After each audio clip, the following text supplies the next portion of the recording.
국민 여러분 안녕하십니까. 2013년 새해가 밝았습니다. 새해 첫날 하얀 서슬이 소담스럽게 내렸습니다. 예로부터 새해 첫눈은 풍년이 들고 상스러운 일이 생기는 좋은 조짐으로 여겨왔습니다. 국가와 여러분 가정 모두에 큰 기쁨이 함께하는 한 해가 되었으면 좋겠습니다. 새해 첫날 아침 저는 언제나처럼 서울 동작동 현충원을 찾았습니다. 순백의 백설 아래 잠든 애국 선열께 참배하면서 국운 융성의 큰 기운이 온누리에 펼쳐지는 한 해가 되기를 소망했습니다. 돌이켜보면 우리 근현대사는 세계사에서 유례를 찾아볼 수 없는 발전의 역사, 기적의 역사였습니다. 지난달 문을 연 대한민국 역사박물관은 그 눈물겹고도 자랑스러운 코리아 스토리를 한 편의 장편 서사시처럼 펼쳐놓았습니다. 3.1 독립선언서나 우리 누이들이 밤새워 일하던 봉제공장과 다락방 같은 전시물 하나하나에 우리의 서름과 고뇌가 배어있고 희망과 의지가 묻어나는 살아있는 유물들입니다. 그 누구도 아닌 우리 할아버지, 할머니, 아버지, 어머니의 피와 땀과 눈물의 이야기가 있기 때문에 우리 어린이들과 젊은이들이 많이 가봤으면 좋겠습니다. 저도 전시품을 둘러보면서 정말 가슴이 뭉클했고 또 한편으로 격세지감을 느꼈습니다. 60여 년 전 오늘의 대한민국을 꿈으로조차 생각해 본 사람은 아무도 없었습니다. 그동안 우리 1인당 국민소득은 280배 이상 늘었고 무역은 3,000배나 커졌습니다. 원조 없이는 먹을 것, 입을 것조차 해결할 수 없던 우리가 원조를 주는 나라가 됐습니다. 전후 독립한 최빈국 가운데 그런 나라는 대한민국이 유일합니다.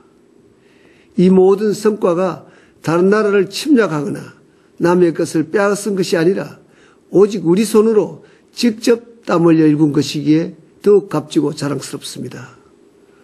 우리 선조와 부모님께 진심으로 감사하고 우리 국민 모두에게 따뜻한 찬사의 박수를 보내고 싶습니다.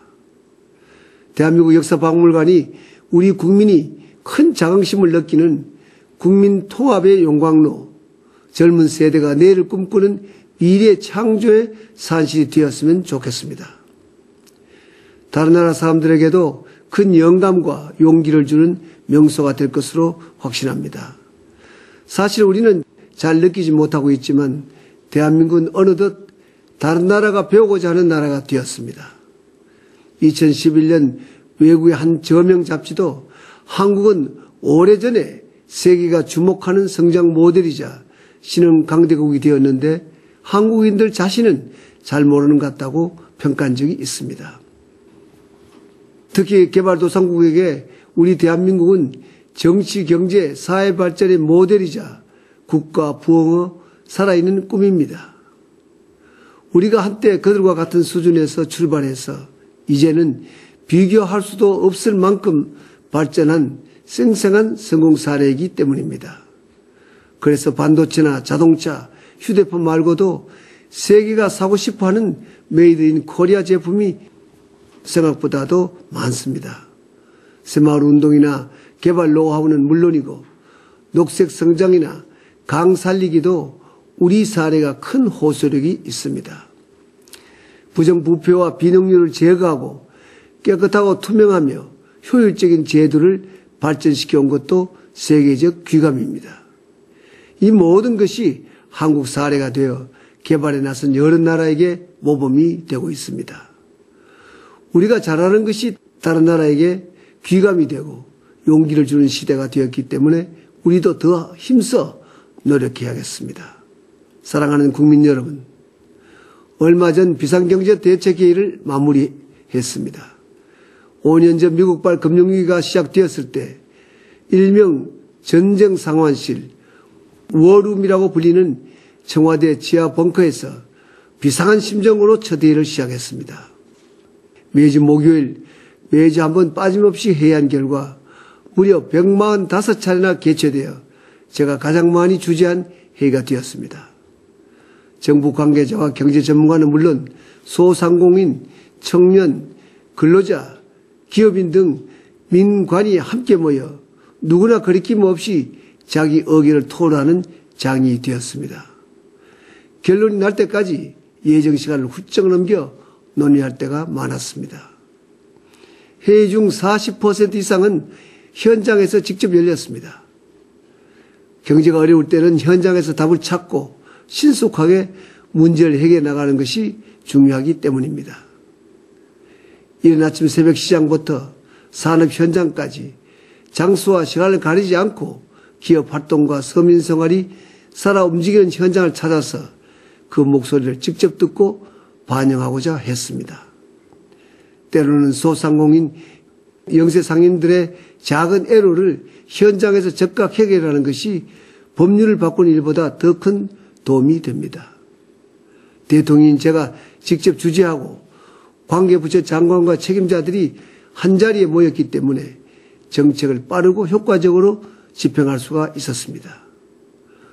우리가 전대미문의 글로벌 경제 위기를 비교적 성공적으로 극복해온 것도 이렇게 정부와 민간이 뜻을 모아 함께 노력하면서 신속하게 결정하고 곧바로 실천했기 때문이라고 생각합니다.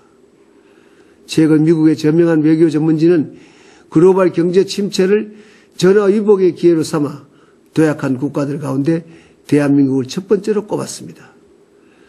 국가신용 등급도 지난 5년간 OECD 국가 중 가장 많이 올랐고 연구개발비도 세계 2위 수준으로 높였습니다. 다른 나라 사람들은 글로벌 지수가 하락했는데 우리는 위기 속에서도 오히려 높아졌습니다.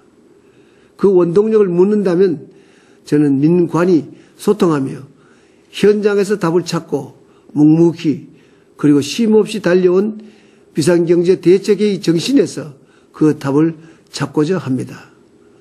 정부는 물론 우리 사회 전반에 이러한 정신과 문화가 좋은 전통으로 깊이 뿌리내리면 좋겠습니다. 그동안 위기 극복에 밤낮 없이 땀 흘려온 공직자, 기업인, 근로자 그리고 모든 국민 여러분께 진심으로 감사를 드립니다. 사랑하는 국민 여러분, 작년 11월 매우 기분 좋은 소식이 있었습니다. 어느 나라에서 태어나야 더 행복할까를 조사한 결과가 영국 이코노미스트지가 발행한 2013년의 세계라는 보고서에 실렸습니다. 미국, 독일이 16위이고 우리는 19위로 일본, 프랑스, 영국보다도 앞섰습니다. 어려움 가운데 땀 흘려 일한 결과 우리 아이들이 행복한 나라에서 태어나고 살게 된 것이 우리의 큰 보람이자 기쁨입니다. 국민 여러분, 날씨가 무척 춥습니다. 건강에 각별히 유의하시기 바랍니다. 고맙습니다.